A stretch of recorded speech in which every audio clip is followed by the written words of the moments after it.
Vamos lá, Diogar, começando com você, o nosso tema de hoje é desburocratização do processo de crédito e novas formas de financiamento. Quis ler ipsis literis do que é o nosso convite aqui, nosso folder, para indagar para você, perguntar para você o que você enxerga de desburocratizar. É uma palavra que nós enxergamos de uma forma negativa, porque ela tem carregada de situações ruins que a gente sabe, ela tem sua importância, mas no Brasil nós temos uma burocracia que, vamos combinar, né? Uhum. Tá certo, Pedro. Eu quero, antes de responder diretamente assim a tua pergunta, deixa eu falar um pouquinho de crédito até chegar nesse campo de como desburocratizar. Bem rapidinho, tá? Começando aqui, falando um pouquinho do financiamento agrícola no Brasil, né? De acordo com o Banco Central, nós temos uma demanda de 300 bilhões de reais por ano para custeio agrícola, né? Isso considerando os 5 milhões de produtores e 75 milhões de hectares de área plantada. Desses 300 bilhões de demanda de crédito, o governo, através do Plano Safra, consegue atender 102 bilhões, né? 34% dessa necessidade. Isso com juros controlados, né? Desse volume, 19,4 milhões são destinados ao Pronaf, com taxas de juros de 2,75% a 4%, 29 bilhões para a Pronamp, que é o médio e pequeno produtor, com taxa de juros a 5% ao ano, e os demais produtores têm destinado aqui 53,7 bilhões de reais, com taxas de juros a 6% ao ano. O restante é atendido pelo mercado com taxas de 15% a 20%. E 50% dessa demanda é para custo de aquisição de insumos. E falando especificamente de insumos, eu estou aqui com um mapa do IMEA, é uma fotografia da matriz de financiamento do Mato Grosso que se replica para todo o Brasil. A gente vê que o financiamento de insumos ele não tem mudado muito ultimamente essa matriz de financiamento. Tem uma parte que o produtor aloca como recursos próprios, mas o que a gente vê é que os recursos federais vêm diminuindo ano a ano. O sistema financeiro vem participando um pouco mais, mas 50% desse volume é financiado pelas revendas e pela indústria. Mas a indústria quer cada vez mais focar no teu negócio principal, no teu core business, e as revendas estão bastante alavancadas para a dinâmica de financiamento do mercado, e para conseguir um financiamento novo é uma dificuldade, é extremamente burocrático, né? E quais são as fontes de financiamento que nós temos hoje? Eu vou listar aqui algumas delas. A começar pelas trade companies. As revendas hoje conseguem atender a sua necessidade de caixa, sua necessidade de capital de giro, com as tradings, por exemplo, fazendo antecipação dos contratos de compra e venda de commodities ou fazendo pré-pagamentos de contrato de exportação. Então, essa é uma modalidade. Outra modalidade vem do mercado financeiro, através de operações de risk sharing, no qual a revenda compartilha o risco daquele cliente com o banco. Operações um pouquinho mais sofisticadas, como first loss, onde você monta um portfólio de recebíveis, faz uma operação com o banco e, por exemplo, os 10% ali iniciais ficam sob responsabilidade da revenda. Caso haja alguma perda, a revenda que é responsável. Você tem outras ferramentas de financiamento, como a cessão de crédito, de recebível, com e sem regresso. E tem operações um pouco mais sofisticadas de project finance, bastante feitas aí por Rabobank, por ABN, enfim. Outra fonte.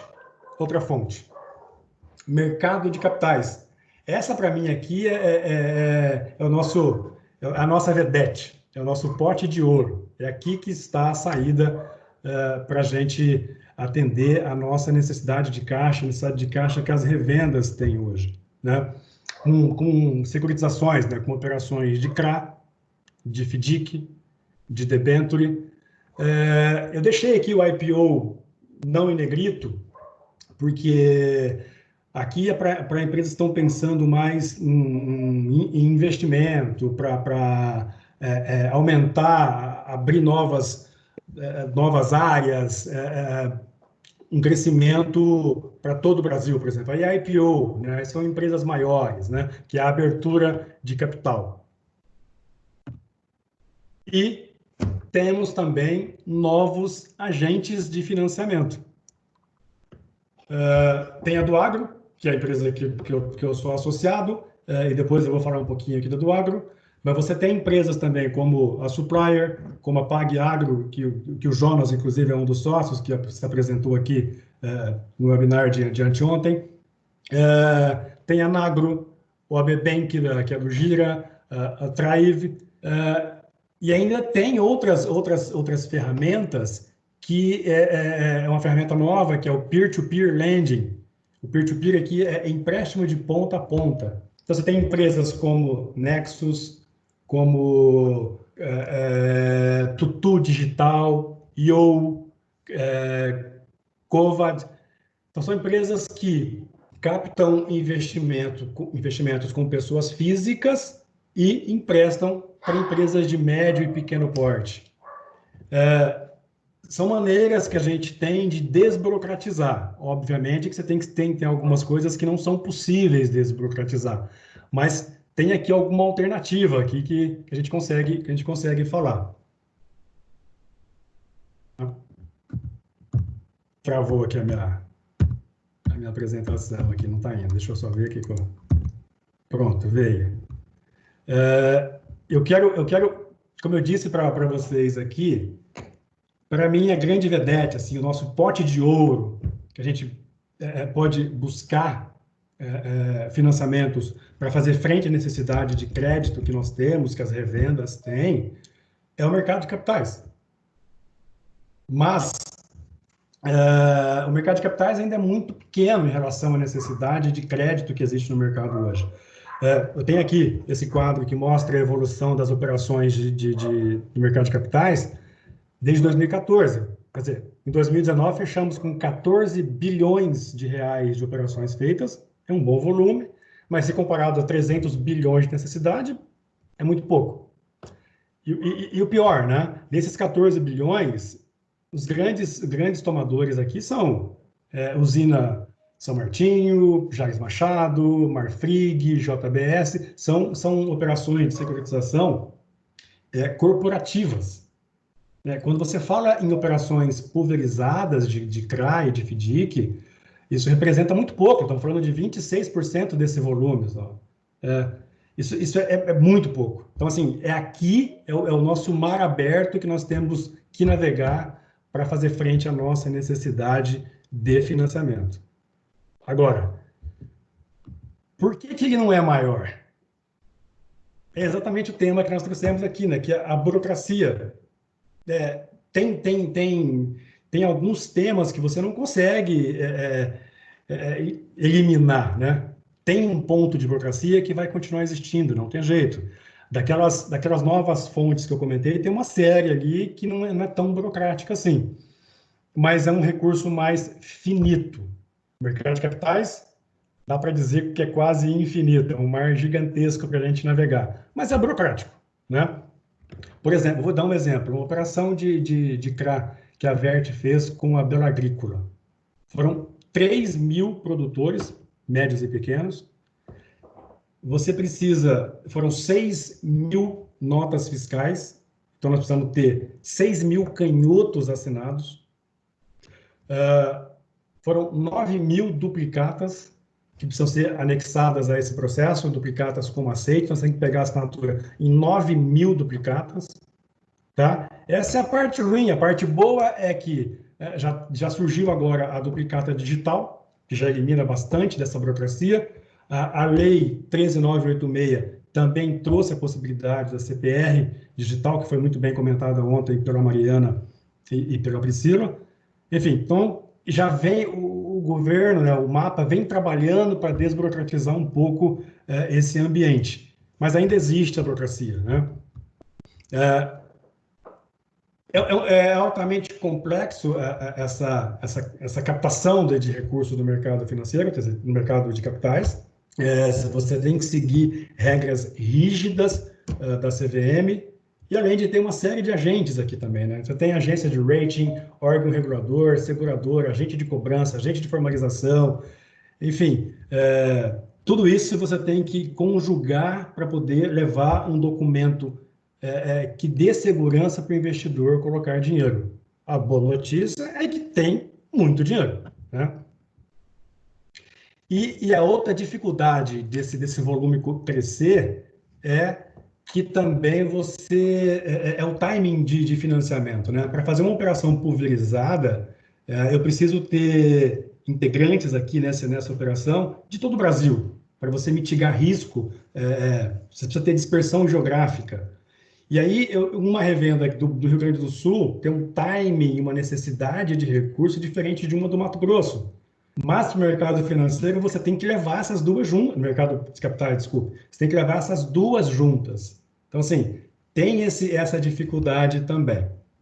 Tá? Agora, como resolver isso? Como resolver? Acho que essa que é a grande pergunta, né? Então, foi identificando essa dificuldade toda que a Vert e a XP se juntaram para montar a Duagro. Tá? Então, nós nos posicionamos aqui como a nova linha de custeio do agronegócio.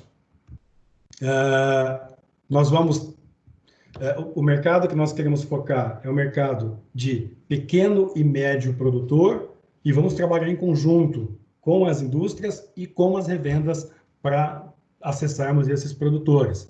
Tá? O grande produtor não é o nosso foco de atuação, esses já acessam bancos, já acessam o mercado de capitais. Nós queremos trabalhar com o pequeno e com o médio produtor através da revenda. Tá?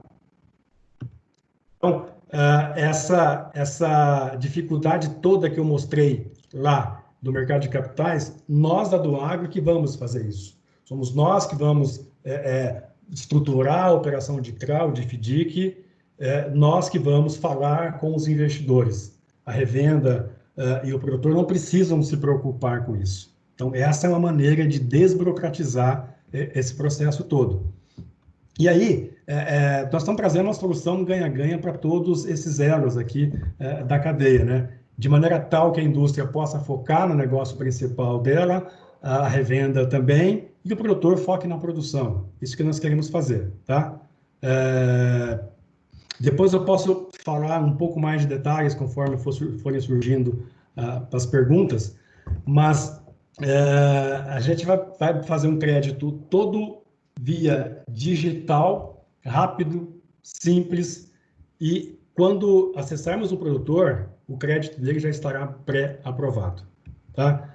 Aqui tem um exemplo da nossa plataforma, tem um QR Code que vocês podem colocar aí o leitor, que vocês vão ter essa mesma foto que eu estou mostrando aqui. A ideia é que a indústria me indique algumas revendas para participar dessa operação conosco. Eu vou ter um acordo operacional com a indústria, vai me indicar as revendas vão me indicar os produtores, me passar algumas informações desses produtores, de forma tal que eu consiga fazer uma análise de crédito, estabelecer um limite para cada produtor. Vou estabelecer um limite para a revenda e um limite para cada produtor, dentro desse limite que eu estabeleci para a revenda. Tá? A relação da revenda com o produtor, do RTV com o produtor, vai continuar do mesmo jeito. Ele vai negociar, fazer o pedido, e na hora de estabelecer a forma de pagamento, ele vai escolher a Duagro para fazer isso. Tá?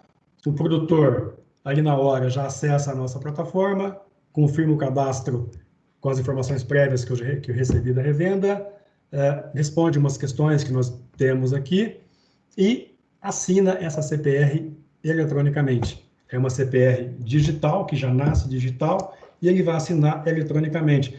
Não é uma assinatura digital, uma assinatura eletrônica, que também foi um tema abordado ontem, no webinar de ontem. Tá? Feito isso, rapidamente, está pronto. Já está pronta a CPR, já está pronta, eu já tenho condições de liberar o recurso para revenda, tá?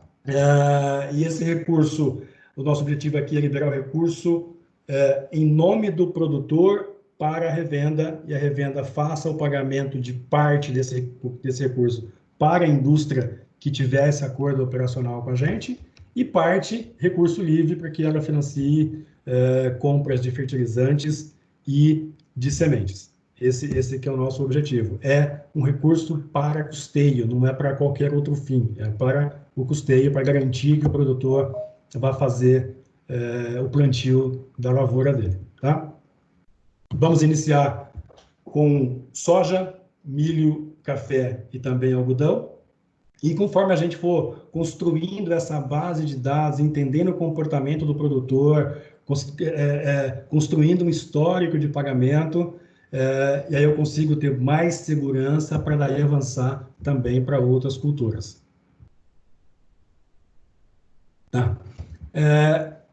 A do Agro foi lançada oficialmente há cerca de um mês, né? Mas nós estamos trabalhando na montagem dessa estrutura já. Eu estou desde janeiro. A empresa, a XP e a Vert começaram um pouquinho antes, começaram no meio do ano passado. Eu me juntei à empresa no mês de janeiro. Nós fizemos pesquisa a campo para identificar quais eram as dores, né, do produtor, né? Como que nós poderíamos atender isso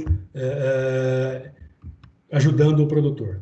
A primeira dor que eles reclamaram é da burocracia, né? Uma papelada enorme, gigantesca que os bancos exigem, que qualquer financiador exige.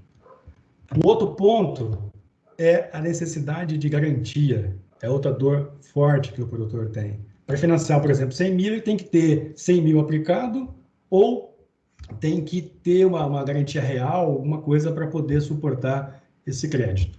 E a terceira dor, taxa de juros. Tá? Agora, nós vamos focar nesses dois itens iniciais, que é a burocracia. Então, assim, não tem burocracia.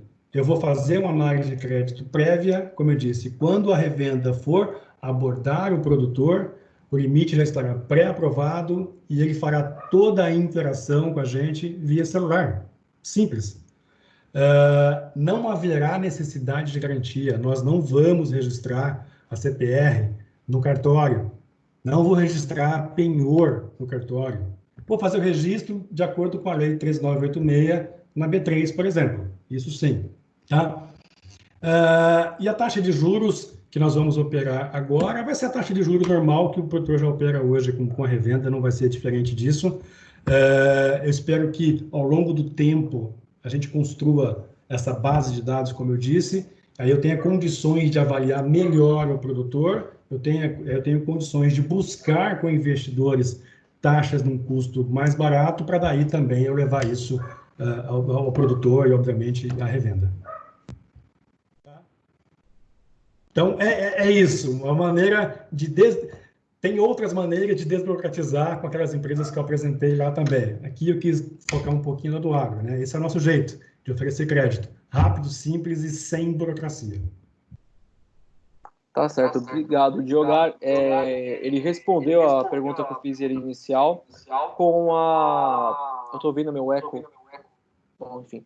Ele respondeu a pergunta que eu fiz, que é sobre a desburocratização, fazendo essa apresentação do agro. Agradeço pela explicação, agradeço pela forma como você apresentou para a gente.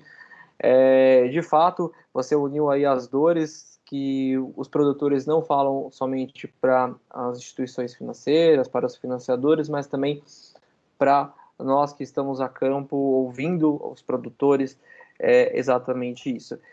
Marina, você viu a apresentação dele agora, eu queria que você desse a sua contribuição daquilo que você analisou, não só da Dupont, da do Agro, desculpa, perdão, da do Agro, não só como uma empresa nova, mas que já vem aí com histórico, com experiência, aí que já vem com nomes aí importantes, mas também do que ela conseguiu captar de dores no mercado, de dores no setor. Excelente. Bom, primeiro de tudo, parabéns aí, Diogar. Primeiro pela apresentação, né? Bonita apresentação, né? A gente gosta de uma clean, né? Então Verdade. facilita a gente entender, assim, flui melhor a comunicação. Então, primeiro parabéns pela apresentação e segundo pelo produto, né? Realmente vai preenchendo as lacunas, né? Eu acho que um ponto que é interessante e que o Diogar pontuou, né, muito bem, trazendo esse aspecto geral, né?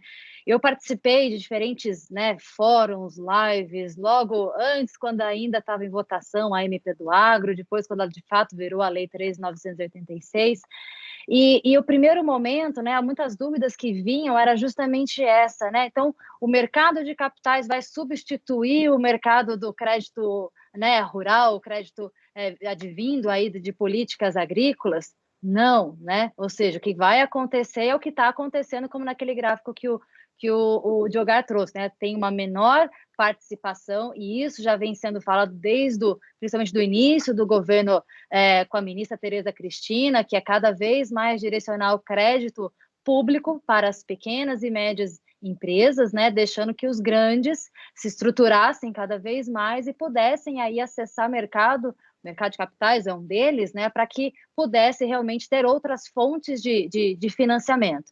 Então, não que vai deixar de existir, mas é fazer uma correção de rota, né? Ou seja, até os anos 70, o Brasil era principalmente importador, né, de alimentos, não tinha aí uma dinâmica, né? A gente teve que passar por um longo período de investimentos, então por isso que as políticas agrícolas elas foram tão fundamentais para isso, para financiar as pesquisas da Embrapa, para justamente a gente conseguir, né, como acho que foi na live de ontem, né, no webinar de ontem, falando com relação à tecnologia que, na verdade, hoje, né, a gente vê a tecnologia fora, né, acessível aos olhos, mas a grande tecnologia no agro está na semente, né, ou seja, tudo que foi feito ali dentro das sementes para que, um exemplo, né, para poder aumentar a produtividade sem ter que aumentar em área, né? Então, acho que esse é um ponto que foi fundamental, mas chegou um dado momento que a gente cresceu tanto, a gente foi tão eficiente em produtividade que o dinheiro ficou curto, né?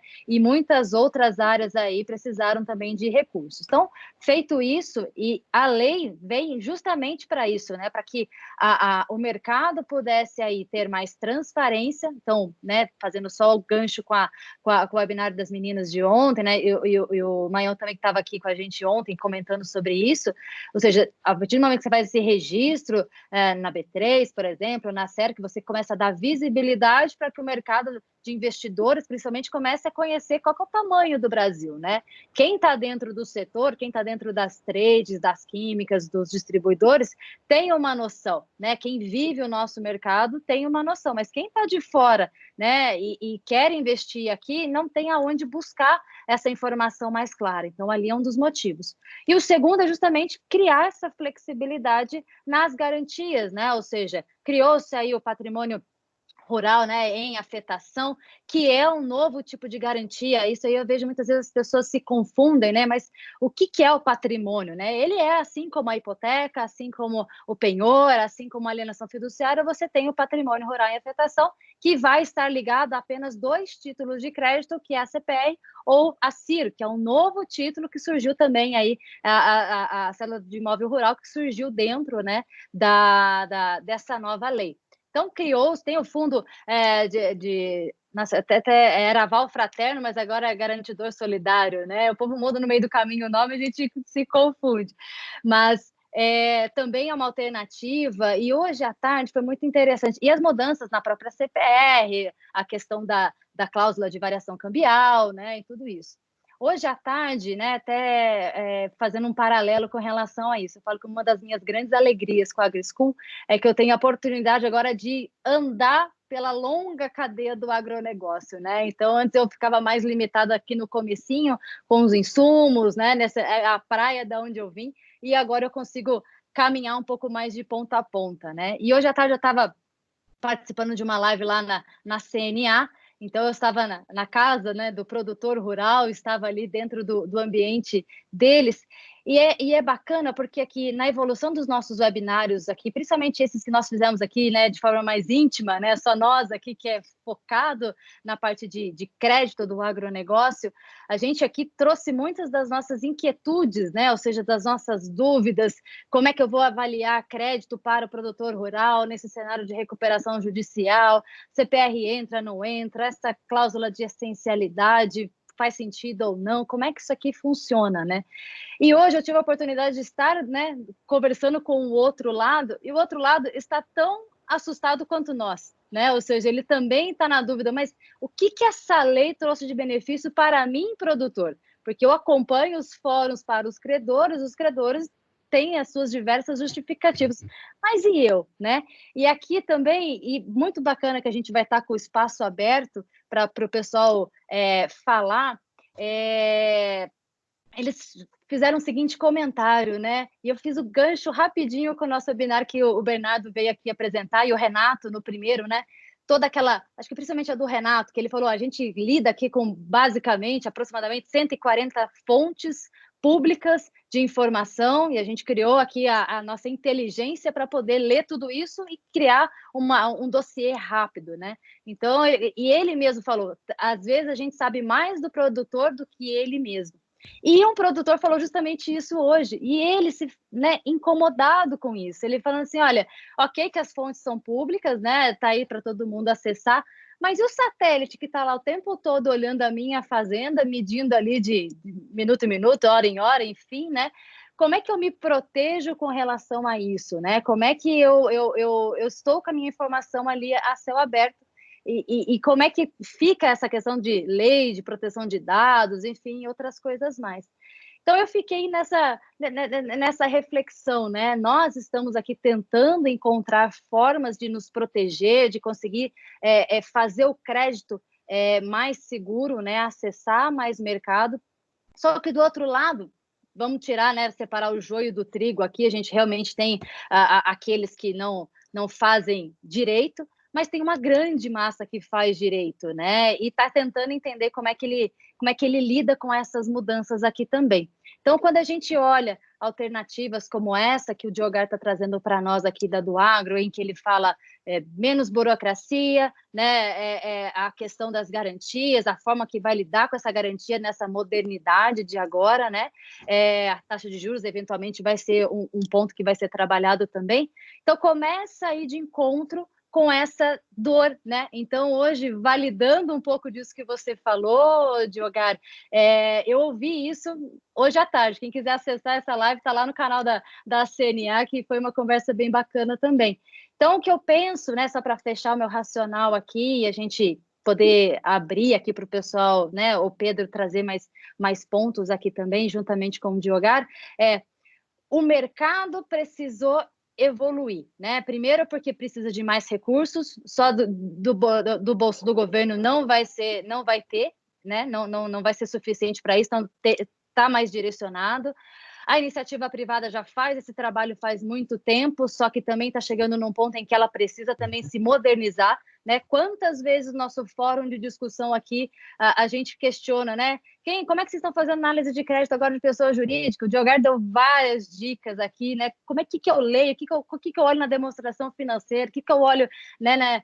O Olavo também sempre trouxe pontuações muito, muito pertinentes aqui, né? Então, assim, a gente também está passando por esse processo de subir a régua. E avançar, né? Avançar de conhecer, e foi um ponto da dúvida que hoje também surgiu nesse webinar à tarde, o quanto que efetivamente essas mudanças vão acontecer. Então, assim, o fato de uma lei ter sido sancionada é um passo, mas agora ela tem que ir para a prática, né? Então, e na prática, com a adoção das empresas, né? Então, lá no Conacred, também outro evento que vira e mexe eu compartilho aqui com vocês também informações, teve um webinar que eles fizeram uma pesquisa com quem estava acompanhando ali naquele momento, né? Perguntando, vocês já fizeram as mudanças previstas na CPR, na política de crédito de vocês?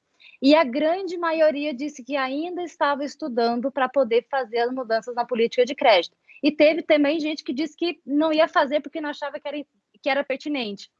Então, assim, a gente precisa também tentar ver como acelerar esse processo das empresas de entender que as mudanças vão vir à medida que a gente consegue colocar em prática. Então, só fechando isso e trazendo um pouco desses pontos que eu tenho acompanhado em outros webinars, a mudança é necessária, ela é real, mas todos estão assustados, ou em grande parte, assim, no sentido de o que vem, né? A gente fala do novo normal, o que é esse tal desse novo cenário para o nosso agro em termos de financiamento?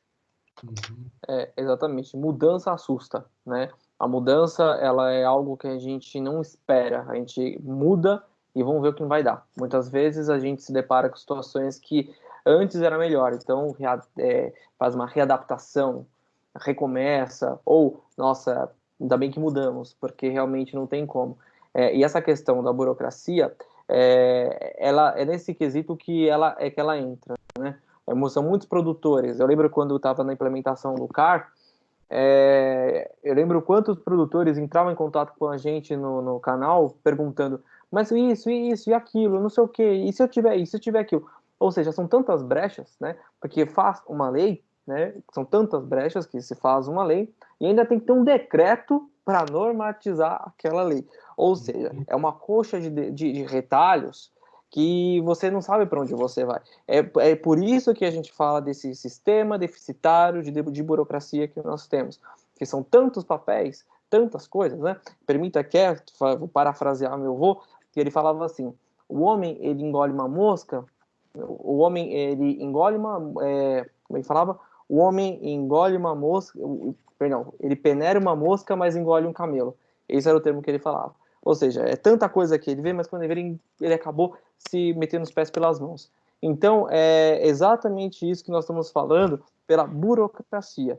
A burocracia, ela existe, e aí ela traz essa insegurança, porque eu posso lembrar do Fundo Rural. Quantas pessoas, e aí, pago ou não pago? Deposito em juízo ou não? Quantas cooperativas estão com isso depositado em juízo? Quantas Exato. que resolveram não pagar? E aí? Aí você pergunta para o governo, você pergunta para Ciclano, para Beltrano. Ninguém quer mexer no vespeiro. O próprio, né, presidente da Câmara, em um fórum recente, que eu até fiz a cobertura no Band News, eles perguntaram, o presidente Bolsonaro pediu para colocar isso na mesa para o Congresso voltar. Mas aí o Temer estava saindo. Ou seja, é uma situação complicada. Então, é a segurança jurídica, eu acho que essa insegurança que você citou, do lado do pessoal que faz o crédito, do lado do pessoal que pega o crédito, no caso, os produtores rurais, está todo o quê? Todo mundo no mesmo barco. É que como você disse, é um ambiente que ninguém conhece. E, bom, como falar sobre esse ambiente que ninguém conhece? Pode falar, pode falar. Rapidinho aqui, Pedro. E essa burocracia é grande hoje também, exatamente porque existe uma assimetria de informação, né? E nós precisamos dar transparência a essas informações. Quanto mais informações nós tivermos, mais temos condições de tirar essas amarras burocráticas. Entende? Então, assim, a gente tira essas amarras, a gente consegue trazer uma taxa de juros um pouco mais acessível.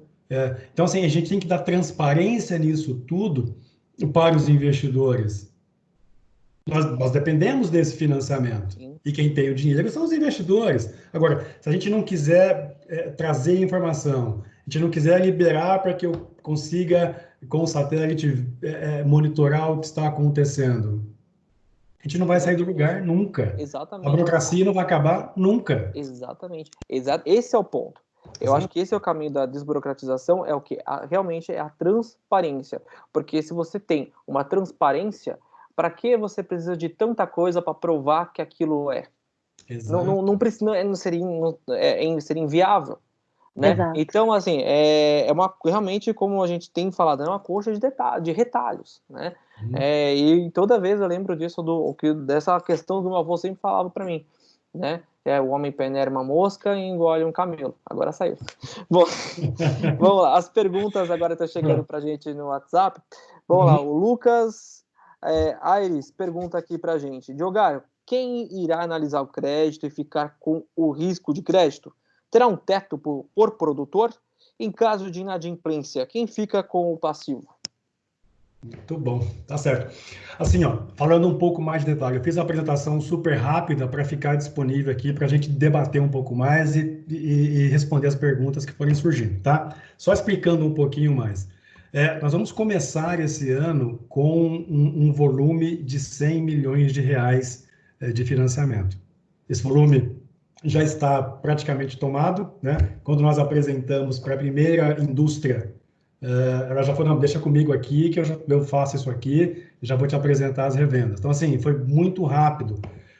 A gente tem disponibilidade de mais recursos? Sim, temos. Agora, nós precisamos validar esse modelo primeiro, rodar um pouco o nosso modelo de crédito, testar e levar o estresse a esse modelo para a gente validar. E validando, ano que vem a gente tem um volume 3, 4, 5 vezes maior e é esse crescimento nessa magnitude que nós esperamos para os próximos anos. Tá? Agora, voltando a falar da pergunta do Lucas, né? Como eu disse, assim, a indústria vai me indicar algumas revendas, eu vou fazer a análise de crédito das revendas, essa é a minha expertise. Vamos estabelecer um limite de crédito para essas revendas, lembrando que eu tenho esse teto de 100 milhões que eu falei que nós já batemos para este ano. Estabeleço o limite de crédito para a revenda, e aí a revenda me indica os produtores, me passa as informações também, porque eu não tenho todas as informações do produtor hoje, e aí nós fazemos também análise de crédito desse produtor e estabelecemos um limite de crédito para cada produtor, sendo o teto o limite da revenda. Não sei se responde toda a pergunta. Lucas, se ficou alguma dúvida ainda, por favor, passa aqui para a gente.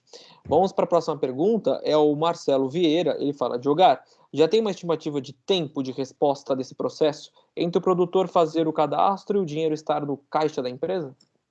Isso é muito rápido, né? Esse ambiente eletrônico, esse ambiente digital nos dá uma rapidez, uma agilidade no processo enorme.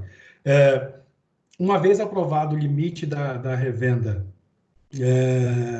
ela fazendo a adesão na nossa plataforma, me manda as informações dos produtores que ela quer trazer para essa modalidade de financiamento, de pagamento.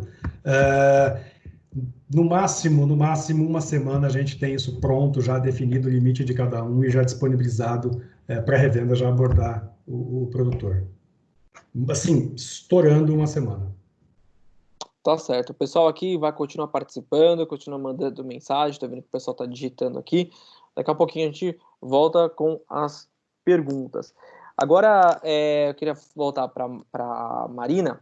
Marina, a questão que a gente tem abordado também é sobre a questão de visão de mercado, de perspectiva. Como é que você enxerga? Qual é a forma que você está vendo neste momento? Porque é um ambiente incerto, é um ambiente que nós estamos no novo normal, né? Todos adequaram isso, apesar do agro não ter parado, né? Muito pelo contrário, ele se manteve no seu normal, que é ser pujante, trazer números recordes, apresentar crescimento e empregos, né? Em junho, nós finalizamos o mês com um emprego.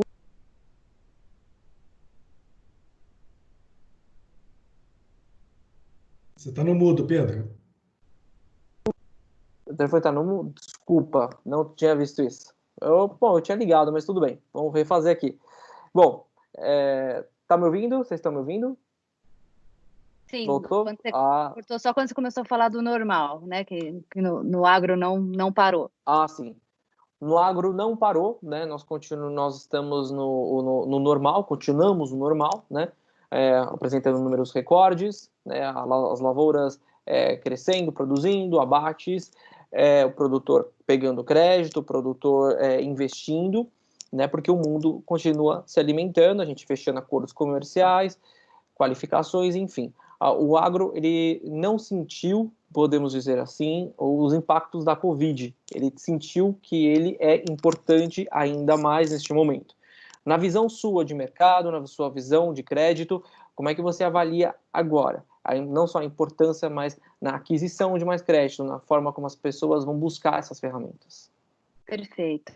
Eu acho que o que fica de lição, né, que a gente está vivendo de lição de toda essa fase que estamos passando, né, eu particularmente, eu tento, né, evitar esse termo que foi cunhado durante aí a Covid, que é o tal do novo normal, porque a gente ainda não sabe se a gente está no novo normal, que normal que é esse, que pé que a gente está dessa crise toda, né. Parece que estamos saindo, mas ainda tem muita coisa para acontecer pela frente, né. Mas de fato, né, o agro, como eu sempre gosto de ressaltar, né, a cadeia agroindustrial, ela é muito extensa. E dentro da cadeia a gente tem diferentes produtos, né. Então se você for dividir entre alimentos, em fibras, em combustíveis, né, enfim, fazer uma rações para animais, então a gente vê quem foi muito bem e quem está colhendo os frutos e está tendo aí uma boa rentabilidade. Justamente quem estava mais focado aí na exportação, principalmente no primeiro semestre, que pegou, né, esse dólar nas alturas. Então, os exportadores de soja aqui fizeram essa festa aqui no mercado, né? Então, tanto é que há essa questão aí de o quanto que vai ser o estoque de passagem efetivamente, né? Vindo a colheita nos Estados Unidos, como é que tudo isso aqui vai afetar o nosso mercado. Por um outro lado, o milho também, a gente está aqui acompanhando safrinha, né? Também estamos indo bem. Outras culturas que têm o lado da exportação afetado, e aí não é só uma questão de preço, mas é também olhar a cadeia, por isso que é importante, né? Eu sempre falo, dar o zoom out, né? Da onde a gente está para enxergar os impactos das ações. Então, quando a gente está falando de outras culturas, como por exemplo o algodão, né? Que também está vindo aí numa super colheita, tudo, né, indo bem. Qual é o receio com relação aos atrasos nos embarques, né? E isso aí afeta diretamente o crédito das empresas que fazem as operações de barter aí com algodão, né, lastreado, com vencimento lá no... Eu lembro do terceiro tri, né, quando eu trabalhava em multi, o fechamento de setembro, que é, pelo amor de Deus, sofrimento, né? Então, o algodão vai necessariamente, que é o grosso desse recebimento, vai passar aí por conta de atrasos e tudo mais. E o receio é como é que vai se dar esse consumo depois, né? Como é que, quando a gente volta lá naqueles termos de administração de pirâmide de Maslow, né? Ou seja, das necessidades humanas, a base é composta, né, por alimentos, por bebidas, por sono, né, por as necessidades básicas. O vestuário está lá, mas entre escolher o que comer e o que vestir, né, a comida sempre vai estar aqui em primeiro lugar. Então, para entender os impactos nos mercados, a gente precisa entender o impacto no mercado consumidor. Então, tem muita dúvida ainda, porque está muito vinculado também aos hábitos de consumo e à renda, né? Porque vai também ter uma otimização aí do uso da receita para poder se manter dentro desse mercado. Mas, querendo ou não, né, acho que os mercados que mais pegaram no começo, né, lá no comecinho da Covid, lá por março, abril, enfim, foi justamente mercado de flores, né, com o fechamento de todos os eventos, já se reinventa esse mercado, enfim.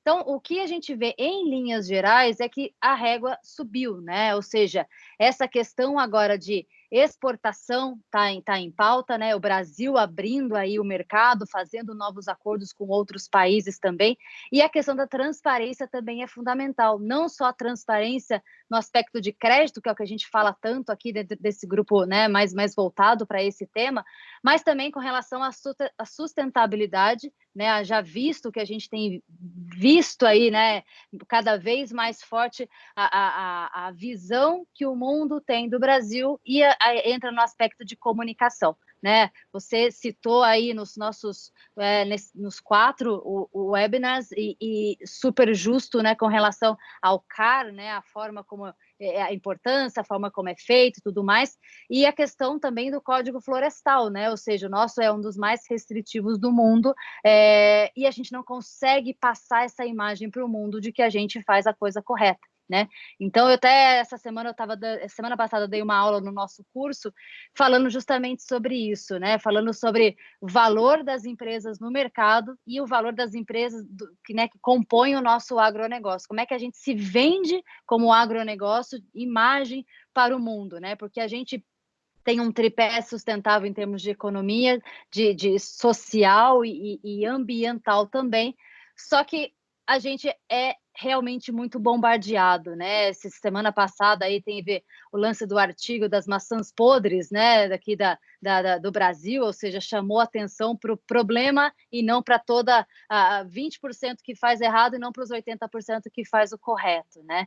Então, acho que para amarrar aqui, para não me alongar muito, o que eu tenho acompanhado nos fóruns que eu participo, com as pessoas com quem eu converso, é que sim, estamos otimistas, porque o agro está mostrando para o mundo, não só para o Brasil, mas para o mundo, que a gente é organizado, a gente não parou, a gente está dando resultado, né? Ou seja, né, a recuperação da nossa economia vai estar muito pautada no resultado que o agro está tendo, né, ao longo do ano aqui também, mas tem um aspecto de comunicação, né, é o marketing no bom sentido, que a gente precisa melhorar, não só para fora, mas para dentro também, né? As pessoas valorizarem cada vez mais aqui o nosso setor.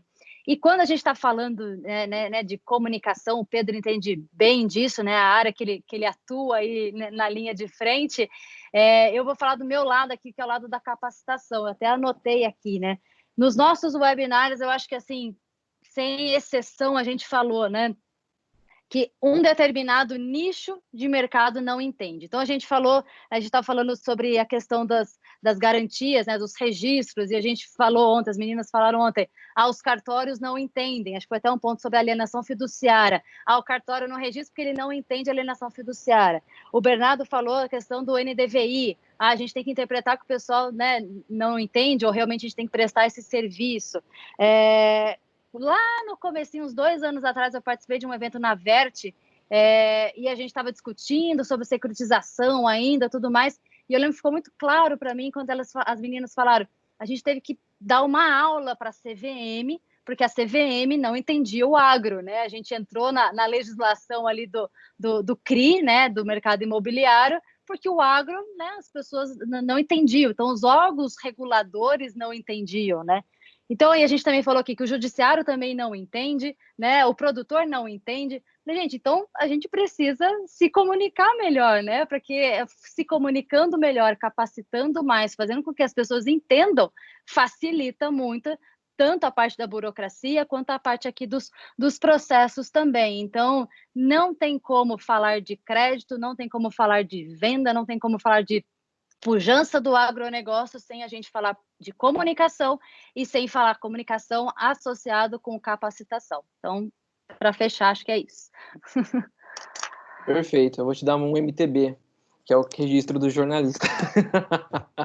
Marina, você falou em sustentabilidade, né? Eu comentei que o mercado de capitais é o nosso pote de ouro. É o nosso pote de ouro. Os investidores em green bonds, né, com os títulos verdes, é um outro pote de ouro, assim, sem fim, né? É um recurso gigantesco que está aí à nossa disposição e a gente não consegue colocar a mão nesse pote de ouro, porque a gente não consegue mostrar toda esse tratamento correto que nós damos do nosso meio ambiente. Então, nós estamos trabalhando aqui na do Agro com órgãos multilaterais, nós estamos trabalhando com a CBI, tentando montar os critérios de avaliação para dizer que a nossa agricultura é sustentável, é verde, para poder colocarmos a mão nesse dinheiro, nesse pote de ouro aqui, para financiar o médio e pequeno produtor. Diogara, desculpa, Pedro, só complementando isso que você comentou sobre os títulos verdes, até fui pegar minha colinha aqui, porque eu gravei um vídeo umas 2 semanas atrás falando sobre os títulos verdes, e me chamou muita atenção um dado que o José Ângelo, né, que é o secretário adjunto do MAPA, trouxe, que ele fala, né, que em 2019, no mundo, foram emitidos 260 bilhões de títulos verdes, e deste montante, apenas 0,5% foram emitidos pelo Brasil. E, além disso, né, esse 1,5 bi, que corresponde a esse 0,5%, foram emitidos por diversos setores, como energia, transporte, logística, e o agro mesmo emitiu quase nada. Então, assim, só corroborando com o que você disse, e se me permite aqui, Pedro, estou vendo já a pergunta aqui do Marcelo, né, que ele fala, né, que acredito que realmente irá mudar e já mudou, será a segurança alimentar. Concordo contigo, Marcelo, e tenho visto isso. Marcos Fava, que é um grande professor, estudioso, doutor aqui em administração no nosso mercado, ele fala isso com muita veemência em todos os fóruns que ele participa, né? Dessa fortaleza do agro e da necessidade de falar mais sobre segurança alimentar, até como um valor nosso, né? Que na Europa isso daí já é uma realidade. Se eu acredito que a cadeia do agro está olhando para isso. Acho que até o próprio Diogar acabou de falar isso, né? Ou seja, existe um dinheiro no mundo carimbado de investidores que querem investir apenas em títulos verdes. E, gente, qual é o país no mundo que tem a questão, a mata nativa que a gente tem preservada, os processos que a gente faz? Então, assim, não é... A gente, obviamente, precisa melhorar, como, né, em tudo, né? A gente tem muita coisa para melhorar. Mas a gente já melhorou muita coisa. Então, por que a gente não se valoriza do que a gente já melhorou, né? Colher esses louros mesmo, isso não é demérito nenhum, muito pelo contrário, né? Então, não basta ser, né? Tem que parecer. E a gente está parecendo muito pouco. Tá. E de novo, rapidinho, Pedro, e de novo, as poucas ações ou as poucas operações de títulos verdes no agro, assim como o mercado de capitais que eu citei lá na apresentação, são os grandes grupos, as grandes empresas, os grandes produtores. Foi a Klabin, se eu não me engano, que fez uma grande, não foi? Eu lembro que foi uma grande que fez há um tempo atrás, se eu não me engano. E nós queremos trazer isso para o ambiente do médio e do pequeno produtor. Nós precisamos fazer isso. Precisamos ajudar esse pessoal. E fica naquela história, né? O pequeno produtor, ele tem uma característica que muitas pessoas às vezes não reconhecem. E às vezes, quando ele entra numa instituição financeira, a gente já teve várias situações assim, vou dar o exemplo de instituição financeira, dele não conseguir pegar aquele crédito pela situação dele ser um pequeno produtor e, obviamente, tem a venda casada, tem a questão da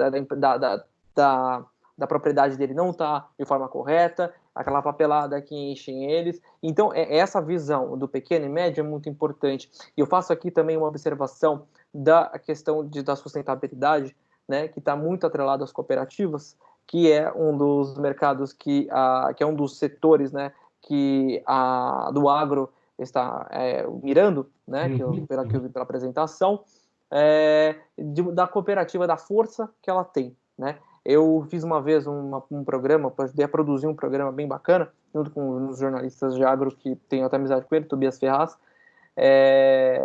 um programa que mostrou sobre o cooperativismo e o poder, que foi o dia D, né? A gente fez um programa especial relacionado ao dia D. Aí a gente exibiu uma matéria feita pelo programa SC Agricultura, lá da Epagre, de Santa Catarina, que mostrou uma cidade inteira se beneficiando pela produção de maçã. Né? E eu indago isso aqui porque é o seguinte, o Reinaldo, ele faz essa pergunta. Ele fala assim, gostaria de perguntar ao Diogar qual a previsão do agro de estender o financiamento para outras culturas, como cana, HF Hortifrutis, feijão, por exemplo. Reinaldo, gerente de crédito do Grupo Lavoro. Certo.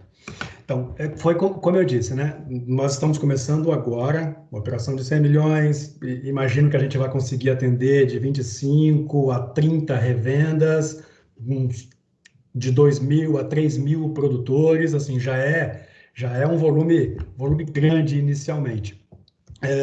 Com isso, queremos validar o nosso modelo de negócios, estressar ali se a nossa modelagem de crédito, se a nossa esteira de análise de crédito está correta, está calibrada, para daí começarmos a avançar em outros setores, né? Nós escolhemos esses mercados que eu citei, de soja, milho, café e algodão, porque são mercados ativos, né? Mercados que têm preço em bolsa, mercados que você consegue ter um pouco mais de previsibilidade. A gente tendo um pouco mais de segurança nas informações e nessa base de dados, no nosso time nós temos um cientista de dados que está trabalhando na montagem dessa modelagem toda, aí eu já consigo entrar um pouco mais em outras culturas. A gente tem a ambição de ser, não é presunção, mas queremos aqui ser o banco do agronegócio para o pequeno e para o médio produtor. Essa já é todas as culturas. É uma veia da XP. Desculpa, eu resisti à piada. Parece que já vi isso em algum lugar, né, Pedro? Vendo Latif, boa noite, mentira. A gente diz o seguinte, essa operação de 100 milhões que eu citei, isso é só o começo. Não, parece que eu tô ouvindo até uma musiquinha e 2 prédios lá na Berlim, assim, enfim, vamos lá. O Diogar, o Lucas, ele fez uma pergunta para você relacionada ao que se apresentou. Ele disse que ficou em dúvida sobre a inadimplência. Ela é cobrada da revenda ou fica para o provedor do recurso? Então, como eu disse, né, eu estabeleço um limite de crédito para a revenda, tá? A revenda tem uma carta de fiança equivalente a esse limite de crédito. A revenda vai me mandar os produtores que ela quiser. Vou fazer uma análise socioambiental, ver se tem algum tipo de problema com esse produtor. Vou analisar restrições. Se não tiver nenhum tipo de problema socioambiental ou de restrições em de crédito, esse cliente está aprovado. Tá? Por quê? Porque eu preciso construir a minha base de análise, eu preciso construir o meu histórico com esse produtor para eu tomar uma decisão mais assertiva. Neste momento, eu estou muito mais na decisão de crédito da revenda do que no meu próprio modelo de crédito com o produtor. E aí, eu preciso da revenda junto comigo neste momento, correndo esse risco, né? Mas imagine que uma revenda esteja nessa operação com 200, 300 clientes. Não vão ser todos esses clientes que vão dar problema. Então, sim, não vejo...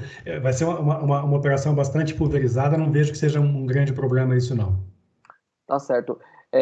Lembrando a todos que estão participando agora, que estão no WhatsApp, também estão online aqui com a gente, que está aberto aí a fase que nós vamos abrir câmeras e também microfones. Quem quiser participar, por favor, vamos lá, pode começar a participar, falar, fazer alguma pergunta, uma observação, né, observações aqui sobre vivência, falar sobre alguma situação relacionada ao crédito que tem sido algo que tem vivido, também perguntar algo para o Diogar, para a Marina, por favor, todos aqui estão abertos. Enquanto vocês vão aí se preparando, enfim, eu vou passar para o Diogar ou para a Marina a seguinte pergunta que vem do Odemar Maia, que está aqui no nosso chat. Ele falou: sabemos que temos muitos produtores que são bem capitalizados e que não dependem de crédito, cash, barter, para trocarem seus negócios. Com a alta do mercado e tantas mudanças positivas para o agro, vocês vislumbram uma crescente no percentual de produtores ainda mais capitalizados e não dependendo do crédito? Eu lembro disso, se me permite, Aldemar, fazer uma pequena observação. Eu lembro do ex-ministro Blairo Maggi, já falando disso, né? Quando ele lançou o Plano Agrícola e Pecuário, Plano Safra, ele falou sobre a questão de muitos produtores já eles mesmos se subsidiando, eles mesmos criando os próprios créditos. Pode responder o Diogar ou a Marina? Vai você, depois eu respondo também. Perfeito. Bom, esse seria o ideal, né? Ou seja, a gente voltar para as caixinhas, né? Também vou voltar na apresentação do Diogar, que foi muito boa. Cada um ficar no seu quadrado, né? Ou seja, o distribuidor distribuir, o produtor, a indústria produzir, né? E o produtor plantar e, se puder, com os próprios recursos, né? Mas aqui vai de uma questão de cultura, né, uma evolução de forma de trato com isso, e também de custo de capital, ou seja, né, quanto custa para o produtor ele colocar o próprio dinheiro dele investido aqui nesse ciclo, ou ele tomar esse recurso numa taxa, ainda mais agora nas taxas baixas de mercado, né, ele poder investir o recurso dele em outras frentes e fazer aí o dinheiro dele render mais em outras em outros aspectos. Se ele é um produtor que tem um bom perfil, que ele está com uma análise de crédito boa, justamente porque ele está tendo, né, bons indicadores, o rating de crédito dele vai ser bom, então ele toma a decisão para si, né? Ele sai do bacião, vamos chamar assim, de quem eu tenho que tomar o crédito que está no mercado porque eu não tenho aqui condições, seja por questão realmente de não ter caixa, a gente não ter um estoque, vamos dizer assim, e muitas vezes por uma questão de gestão mesmo, né? Então, tem produtores que podem ter muito dinheiro, mas dinheiro na mão é vendaval, né? Esse ano tem muito, mas ano que vem já comprou, já alavancou demais, comprou terra, empatou o dinheiro próprio dele, e necessariamente ele vai ter que ir ao mercado depois, não numa condição tão favorável quanto foi anteriormente. Então, para te responder de forma objetiva, eu penso que isso seria o ideal, mas aqui a gente volta na questão da capacitação. Será que os produtores estão no nível de se ver como empresário rural, de fazer uma gestão dos seus recursos de maneira inteligente, em que ele possa tomar a decisão, né? E não ter que aceitar as ofertas que vêm aí do mercado. Se cada vez mais produtores caminharem para isso, é bom para todo mundo, sem sombra de dúvida. Exatamente, até que a Marina diz isso, né, até mesmo olhando para o grande produtor, né, que tem até mesmo essa formação, né, mas o pequeno e o médio produtor, muitos têm até assistência, né, de Emater, tem assistência do próprio Senar, enfim, para tentar tomar essas decisões, né, aí que entra as ferramentas, e a ferramenta que o Diogo que passou para a gente, né, sobre essa importância, porque essa capacitação ainda é extremamente deficitária quando a gente olha para principalmente pequeno produtor e médio produtor, né, Diogo? Sim, sim. Essa pergunta do Maia é muito boa. Eu não sei que região que o Maia está, porque depende muito da região, né? Depende muito da cidade. Tem, né? Não se compara, por exemplo, produtores de Primavera do Leste, Campo Verde, Rio Verde, com produtores de outras regiões. Assim, depende muito também isso, né? Agora, eu não me lembro o nome do diretor do Banco Central. Eu não vou me lembrar agora. Foi uma reportagem que saiu no Valor em 2018, essa reportagem. Ele prevê que em 2040 ou 2045 haverá uma necessidade, uma demanda de crédito para custeio de 560 bilhões de reais, o que hoje é mais ou menos 300, que eu mostrei na apresentação, e você vê ali que tem a participação do produtor rural, tem um caixa próprio também que já financia, na ordem de 20%. É isso. Em 2040, 45, 560 bilhões de reais. Vai continuar existindo a demanda de crédito. Vai continuar existindo um produtor capitalizado. Sim, isso vai. Não sei se vai conseguir ser capitalizado o suficiente para plantar 100% com recurso próprio. Não sei se financeiramente isso é viável, tem que fazer análise financeira, como a Marina comentou. Será que é interessante colocar todo o capital próprio no investimento ou tomar algum com um recurso num preço interessante, que melhore o teu custo médio de capital? Enfim, demanda de crédito, não tenho nenhuma dúvida que vai existir. Isso não tem nenhuma dúvida. Alguns produtores ou outro, pode ser que não precise de crédito. Tá certo.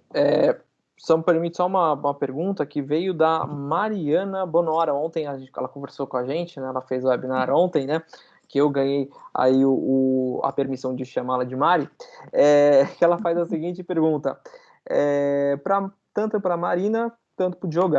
Como vocês enxergam o produtor rural acessar o mercado financeiro diretamente, sem essa intermediação dos vendedores de insumos? Eu acho que a resposta anterior responde essa.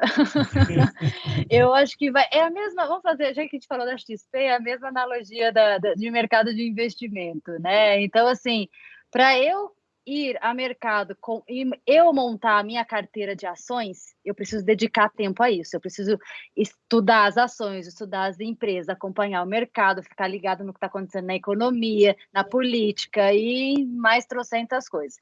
Se eu tenho tempo para estudar e tempo para me dedicar a fazer aquilo eu mesma, obviamente eu vou fazer porque eu estou no comando, assumo um risco maior, mas também posso assumir um ganho maior porque eu estou tirando o intermediário daquilo ali. mas vai requerer de mim uma maior dedicação.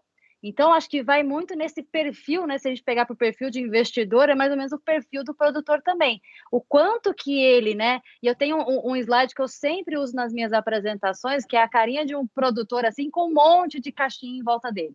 E cada caixinha diz alguma coisa. Uma caixinha diz, ele tem que se preocupar com comercialização, com a semente, com o insumo, com o RED, legislação, tarará, tarará. Será que ele tem tempo para ele sozinho ir ao mercado e poder acessar o mercado, né? Se for uma coisa mais complicada. Se for uma solução mais simples ou mais direta, menos burocrática, como o exemplo do que o Diogar apresentou aqui, entendo que sim, mas para mim está diretamente relacionado com a capacitação. O quanto que ele, primeiro de tudo, conhece do negócio dele, conhece dos custos dele, dos limites que ele tem, dos riscos que ele tem que gerenciar. Uma vez ele feita a lição de casa, aí ele pode conhecer melhor as alternativas que ele tem que ir e poder tomar uma decisão. Mas aí requer, né, dedicação a isso. Antes de eu passar para o Diogar, só quero fazer mais uma breve, né, lembrança aqui a todos, né, que está aberto aí a nosso webinar, não só a participação de chat e de WhatsApp, mas também, se vocês quiserem acessar câmera e microfone para falar com a gente, está liberado. Só, por favor, abrir e perguntar para a gente, que nós vamos aí dar todo esse espaço, afinal o webinar é para todos. Diogar. Pode chegar, gente. Chega aí. Vamos chegando. Mariana, tem uma outra revolução no mercado de crédito acontecendo, silenciosa, mas acontecendo, que é o Open Banking. Perfeito. Tá? Open Banking, LGPD, que é a Lei Geral de Proteção de Dados. Então, o produtor ou qualquer outro cidadão, outro brasileiro, vai ser o gestor do próprio cadastro, né? Ele vai autorizar quem pode olhar, né, que visualizar o cadastro dele,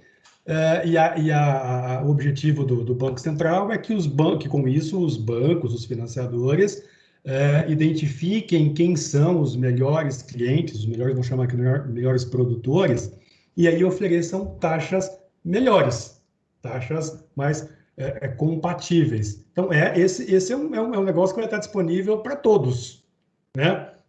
É um teste para nós que não somos que eu não sou produtor, mas também é um teste para o produtor. Pode, de repente, preparar a sua documentação cadastral e autorizar o banco ou o agente financeiro ou financiador a analisar o teu crédito.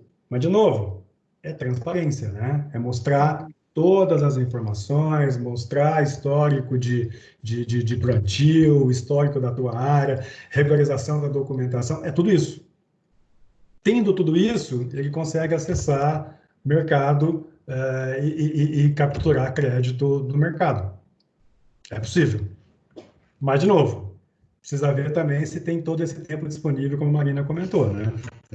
Tem esse... É um trade-off aí, né? Você tem que ver o que você é melhor e se dedicar a isso, né?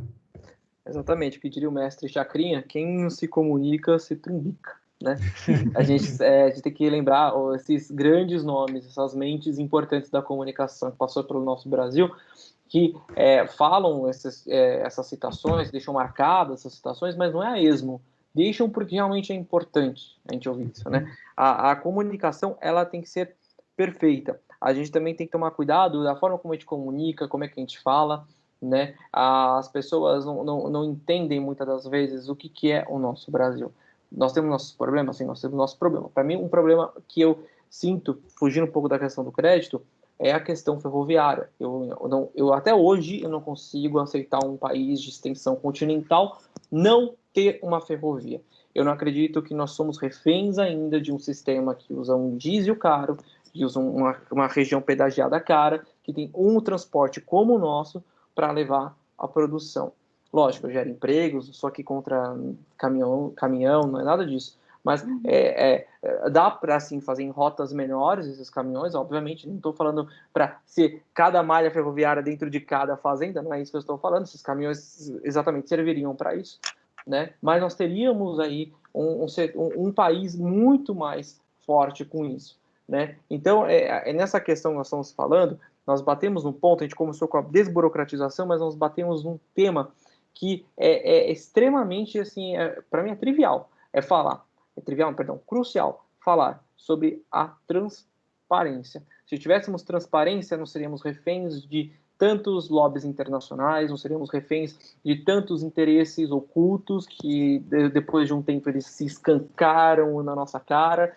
Então, o que falta mesmo na nossa situação que nós vivemos agora, que diminuiria todo esse problema, todo esse imbróglio, é comunicação, que está atrelada à transparência e que culmina que nós estamos vivendo hoje, que é desatar esse nó chamado burocracia.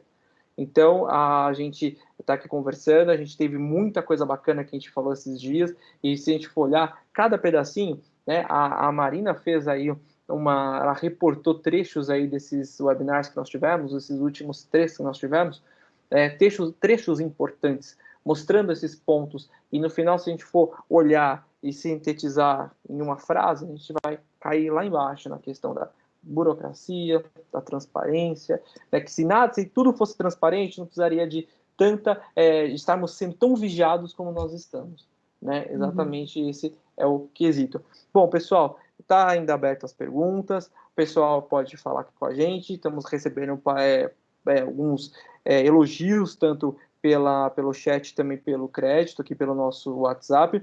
Nós estamos caminhando para o fim desse webinar, que está muito bom. Eu não queria hoje desligar, todos foram ótimos, né, hoje, mas o papo foi muito bacana também para chancelar essa primeira semana. Então, eu queria agradecer muito a participação de vocês, de todos, na verdade, que estão nesse webinar, também que participaram de outros, mas antes eu queria, como eu estou fazendo todos os dias, uma conclusão, que é muito mais do que nós discutimos, mas dessa vez eu peço para vocês uma conclusão, não só sobre o crédito, mas uma conclusão de tudo que nós conversamos e aprendemos nessa semana. Começar novamente pela Marina. Marina, sua conclusão, e aproveite também a sua despedida. Maravilha. Pedro, já começo agradecendo novamente. Foi um papo realmente bacana aqui, como a gente se propôs a fazer, né? Realmente um bate-papo. Agradeço a todos que interagiram conosco, que acompanharam aqui, sem dúvida alguma, foi muito, muito bacana.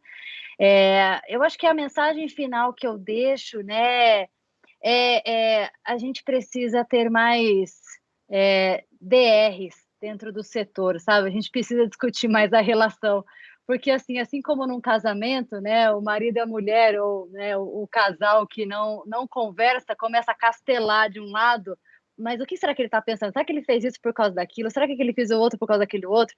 E aí começa a criar uma ruptura, né? Se você pudesse ter mais diálogo, né, entre as frentes aqui, eu acho que muitos dos problemas poderiam ser resolvidos. Então, eu também sou uma entusiasta, uma defensora da comunicação, e eu acredito que muita coisa se resolve com uma boa conversa, né, a princípio, né, e depois com bastante alinhamento. Então, eu acho que como mensagem final, isso vale para crédito, isso vale para relação comercial, isso vale para o setor, né, a gente tem muitos desafios internos a serem vencidos antes de a gente pensar em ganhar o mundo, a gente precisa ganhar o Brasil primeiro, o brasileiro defender o nosso agro, eu acho que a gente está precisando disso cada vez mais forte, as redes sociais nos ajudam nisso, né, a gerar essa exposição para a gente poder falar cada vez mais. Então, eu penso que vamos discutir mais a relação, mas com vista, né? Não de querer, como a gente tem visto com muita frequência, né? Se não ouvir para retrucar, mas ouvir para tentar entender, né? É o que eu fiz hoje. Hoje eu estou muito mais, né? Se eu pegar das minhas últimas lives que eu participei, de webinários e tudo mais, eu realmente faço mais parte aqui do universo do crédito, dos credores, do que dos produtores.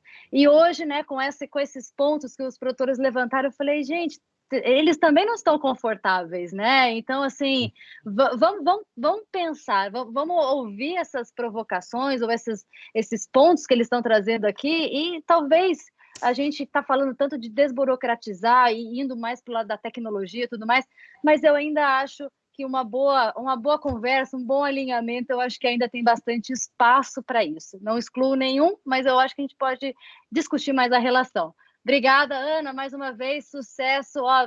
Um beijo grande para você, sou sua fã, você sabe disso. Pois é. E como a vida é uma história sem roteiros, o pessoal mandando pergunta ainda, eu pedi para o Diogar responder para a gente bem rapidamente. Uma pergunta, tem outra que está sendo assim, vinda do grupo, mas eu vou ler a primeira que está aqui. Diogar, a primeira pergunta ela é do Odemar Maia. Essa forma de, entre aspas, essa forma de financiar, entre aspas, em grupo, ou seja, para mais de um produtor através de uma cooperativa, seria parecido com o CRA? Eu não sei se ele está falando da nossa forma de financiamento, não ficou claro para a minha pergunta. Mas foi o que eu disse, nós estamos financiando diversos produtores, tendo a revenda aqui como agente de indicação desses produtores, e nós, da Doagro, nós que vamos fazer a operação de CRA, nós que vamos tratar aquela complexidade toda do mercado de capitais. Nós vamos gerar os lastros dessa operação através dessas CPRs digitais que eu comentei com vocês, e essas CPRs vão servir para que eu construa essa operação de CRA. Ele tem outra pergunta que fala, para essa tomada de decisão, seria um contexto de documentação do produtor ou da cooperativa? Do produtor. Como eu disse, eu vou fazer uma análise da cooperativa e da revenda para estabelecer um limite de crédito para a revenda e para a cooperativa. Ela indica os produtores, também analisa e estabelece um limite de crédito limitado a este limite, desculpa a redundância, da cooperativa ou da revenda. Tá certo. Diogar, eu queria muito jogar para você para entrar na despedida, não porque eu quero que acabe, mas é porque já entraria nisso, mas o pessoal está perguntando, peço desculpas para a Marina, que fez um belo discurso de despedida, mas o pessoal está perguntando, vamos manter aqui nosso trieiro aqui. Ó, quando fala, o Wellington pergunta, né, isso é tanto para o Diogar quanto para a Marina, né, quando falamos em transparência, o quão perto acreditam que estaremos em um produtor declarar a sua realidade patrimonial e de financiamentos? E se acreditam em um dia chegarmos a esta transparência? Porque hoje colhemos agulha em palheiro para tentar ser assertivos no crédito. É o que o Wellington pergunta. Marina? Eu faço gancho disso com o dado que o Diogar trouxe, né? Ou seja, da declaração do Roberto, né? Se eu não me engano, que é o presidente do Banco Central, que falou do crescimento da necessidade de recursos, né, para o agronegócio. O que a gente tem visto agora e vindo, né, dessa situação de pandemia e de crise, seja ela financeira, política e de saúde, né? Ou seja, as pessoas estão mais alertas. E onde que eu quero chegar com isso, né? Esse dinheiro que está vindo aí de mercado de capitais, principalmente, que é onde, pela tendência que a gente está vendo, né, dos recursos privados públicos serem destinados para o pequeno e médio produtor, e os grandes indo mais a mercado, que é quem acaba trazendo mais essa agulha no palheiro, como ele mesmo disse aí, tem que pinçar as informações e tudo mais. Imagino eu, me corrija se eu estiver errada, Wellington, se você está falando mais de pequeno produtor, mas eu estou imaginando que seja um problema maior nos grandes. Para ele acessar esse mercado, ele vai precisar dar essa transparência. Então, se ele quer crescer, se ele quer taxas melhores, se ele quer buscar uma melhor custo de capital, ele vai precisar fornecer isso.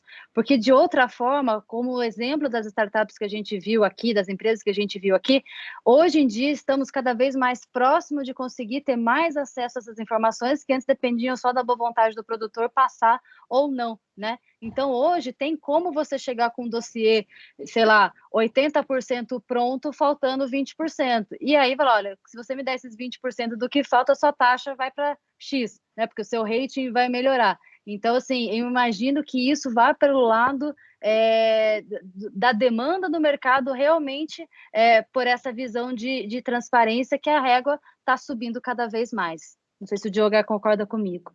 Concordo plenamente. Você me fez lembrar até um comentário do professor Marcos Fava, que você até citou, que fala a lógica da mudança, né? O poder econômico tem uma influência na mudança gigantesca, né? E e o produtor, seja ele grande, pequeno ou médio, que ficar fechado e não der transparência a essas informações, de forma tal que a gente consiga diminuir essa assimetria, ele vai pagar mais caro. Uhum. Ele vai ser mais exigido em garantias, enquanto que o vizinho ali, que é transparente, que quer mostrar o fato real, vai ter uma condição melhor de financiamento. É, de novo, o poder econômico, a força do poder econômico fazendo essa mudança. É isso que vai acontecer.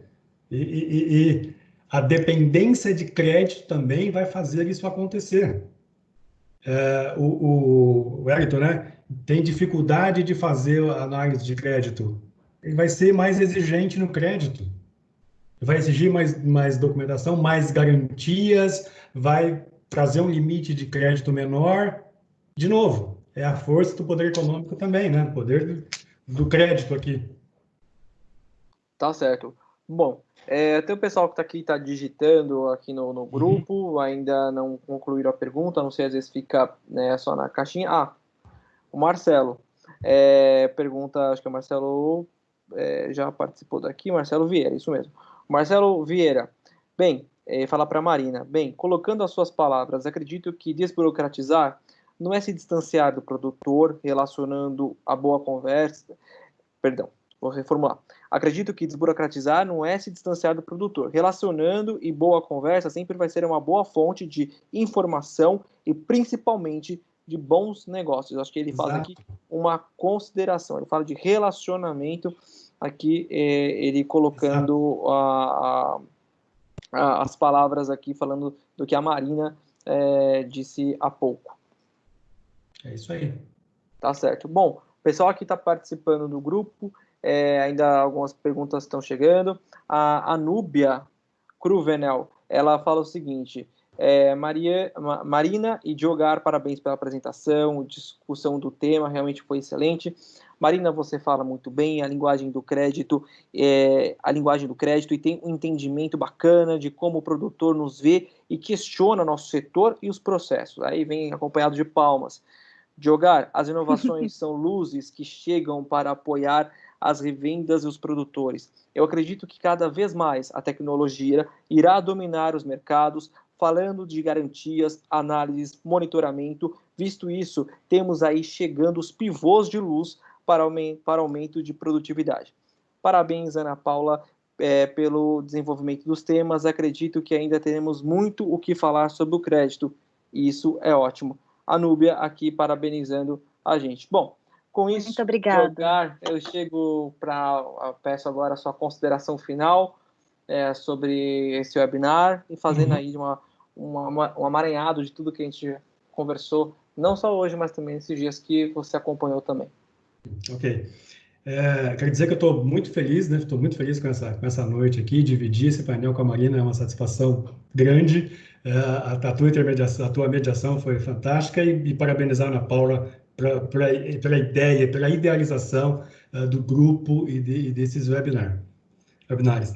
A minha mensagem, eu quero falar um pouquinho assim com o analista de crédito, o gestor de crédito, o gestor de risco.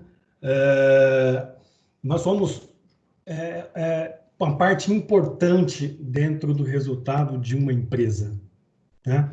Se de repente você for muito conservador na tua condução, na tua concessão de crédito, a empresa vai deixar de fazer negócios, tá? Por outro lado, se você for muito liberal em crédito também, isso também vai ocasionar perdas da empresa com recebíveis incobráveis. A gente tem que buscar esse meio termo, né? Fazermos a gestão de risco. Só lembrando aqui que em chinês, não que eu falo chinês, mas em chinês, risco e oportunidade tem o mesmo desenho, aquelas letras chinesas, é o mesmo desenho, é risco e oportunidade. Então, frente a uma decisão, a um evento de risco, o que eu utilizo, né? Primeiro, de uma análise técnica, uma análise financeira bem feita, e sempre olho para duas linhas, né? a probabilidade de ocorrência do evento versus o impacto que esse evento pode ocasionar se ele acontecer, certo? Então, é baixa probabilidade de ocorrência e baixo impacto, vamos em frente, tomamos o risco e vamos em frente. Baixa probabilidade de ocorrência, alto impacto, opa, temos que tomar cuidado. Temos que tomar cuidado. Quem sabe evitar, quem sabe transferir esse risco, né? Alta probabilidade de ocorrência de um evento de risco na gestão de crédito e alto impacto se acontecer, gente, não é, assim, não vamos em frente. Não podemos tomar esse risco, temos que evitar esse risco, temos que transferir esse risco, se possível. Eu me lembro uma vez, eu trabalhei em 4 multinacionais do setor, já trabalhei em revendas, e antes de vir para a do agro, eu era diretor de crédito Latinoamérica nas empresas do Pátria Investimentos, a Lavoro Holding, né? Então, assim, tem a experiência de revenda também. Certa vez, surgiu um cliente, um produtor, de uma venda que representava todo o lucro do ano da empresa. Era um produtor que tinha um cadastro bom de crédito, tinha uma garantia boa, mas lembre-se, garantia não paga a conta.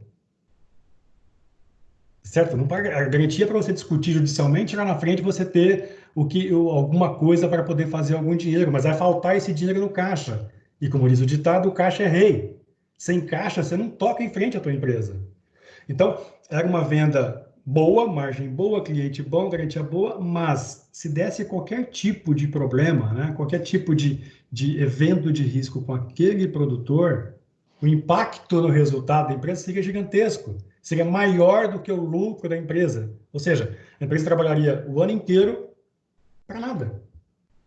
E aí, nessa situação, eu defendi que nós não aprovássemos esse crédito. Não foi fácil a discussão, imagina o time comercial perder um negócio desse, mas não fizemos, porque o risco era alto, embora tivéssemos cercados de todas as garantias possíveis aqui. Então, a gente tem que olhar para esse tipo de situação. E às vezes, eu até falei isso no grupo também, e às vezes é o seguinte, nós também não somos os donos da verdade. Nós temos que apresentar a situação, mostrar as alternativas e sempre falei para o meu time, tem várias pessoas aqui no grupo que trabalharam comigo já, tomar a decisão, dar o teu parecer e justifique, porque sim, porque não.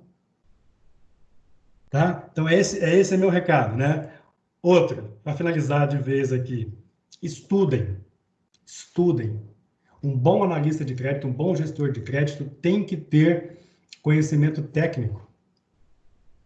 Isso é uma base fundamental. Tá? Tenha bom relacionamento com o time comercial, com o teu time, com o mercado. As informações que nós trocamos do mercado são excelentes, nos ajudam muito. Eu citei um exemplo também no grupo de uma serialista, de uma mini trade, vou chamar aqui, que entrou em RJ, e eu disse que eu não aprovei crédito para aquela serialista ou trade, enfim. E aí o Luiz Rapo até falou, então me coloca aqui quais foram os pontos que você identificou e tal. Eu coloquei todos os pontos que eu identifiquei, por que não faria aquilo. Sim, eu estudei demais. Eu tenho aqui 6, 7, 8 livros de crédito, livro de finanças, livro de derivativos. Aliás, eu indico um muito bom, que é do grande professor, que foi meu e foi da Marina também, que é o Arnaldo Correia, Derivativos Agrícola. Leio esse livro, é fantástico, fantástico. Então, assim, se preparem. E uma outra coisa, a experiência do analista de crédito também conta muito. Então, a experiência é o tempo que você vai construir isso no tempo. Não tenha tanta pressa. E se apoiem nos mais experientes. Conhecimento técnico, relacionamento, boa política de crédito e experiência. É isso. Esse é meu recado. Perfeito. Valeu. Muito bom. Jogar, muito obrigado pela sua conclusão. a da Marina também. Vocês fecharam, né? Como a gente fala no jornalismo, vocês deixaram redondo esse webinar. Eu agradeço demais essa participação de vocês. Eu agradeço também a Ana Paula pelo convite. Eu li agora uma mensagem que me deixou muito feliz, que é do Odemar, né, que ele fala que ele parabeniza pela minha participação aqui, pela condução. Eu falo isso não de uma forma narcisista, mas realmente de agradecimento, porque quando a Ana Paula me convidou, eu confesso que eu fiquei muito apreensivo, fiquei preocupado, porque, para quem não conhece, minha mãe é analista de crédito, ela trabalhou durante uns bons anos no Itaú, 26 anos da vida dela no Banco Itaú, analisava crédito, obviamente, mas também de empresas de agro, né? Então, não é uma conversa que é muito... que para mim é diferente, porque às vezes era o jantar de casa com meu pai, eram algumas coisas relacionadas ao crédito, mas eu confesso que quando ela falou comigo, eu falei, nossa, e agora? Então, fui lendo, fui estudando e agradeço mais uma vez, porque eu aprendi muito, eu tenho aqui certeza que não há nada que pague o que eu aprendi aqui, porque quando a gente senta para escrever uma notícia, uma informação, a gente tem que levar de uma forma elucidada, de uma forma simples, palatar, né? A gente aprendeu isso com mestres como Ricardo Boechat, como Jomir Betting, com o Seidenberg, como tantos outros, né, que escrevem, como a Raquel Landim, que eu tive a oportunidade de trabalhar com ela também na CNN. São pessoas que conseguem escrever, transformar todo esse economiquez, todo esse juridiquez em informação e notícia. Mas não de qualquer jeito, mas para quem for folhear, ler, assistir, ouvir, vai ter essa noção, né? E são vocês, né, que são as pessoas que consomem nossa informação. Então, a gente conseguir levar informação para vocês, são pessoas analistas, não são leigos, são pessoas que entendem, isso é muito importante. Então, quando ela falou para mim que eu iria me convidando, eu me senti honrado, privilegiado e ao mesmo tempo apreensivo, mas eu agradeço a todos que pela oportunidade, que pela forma como me trataram no grupo, como me trataram nos webinars, porque eu aprendi muito, muito, né? E só pegando um trecho que o Diogar falou sobre a humildade de ter a experiência, eu lembro de uma aula que eu tive há muitos anos atrás, na escola ainda, em filosofia, sobre Sócrates. Sócrates falava assim, o homem tem que aceitar a sua ignorância, porque quando ele aceita a sua ignorância, ele abre a mente para novos conhecimentos. E isso, para mim, é uma lição de vida. Eu sou um cara que sou apaixonado por história, por filosofia, e eu vejo isso, eu levo para minha vida. Então, ouvir pessoas que conhecem, pessoas que entendem isso, para mim, é perfeito. Então, agradeço vocês, agradeço a todos que deram essa oportunidade para mim. Eu aprendi muito, né? Ressalto aqui também a Ana Paula, mais uma vez, pela essa oportunidade. É um prazer enorme falar com vocês, jogar. Eu vejo o quanto o pessoal gosta de você aqui, quanto conhecimento que você tem também. A Marina, então, elencando situações que nós estamos vivendo agora. Enfim, não há explicação, cada um com a sua especificidade e todo mundo falando com assertividade daquilo que conhece, que viveu. Enfim, estou muito honrado.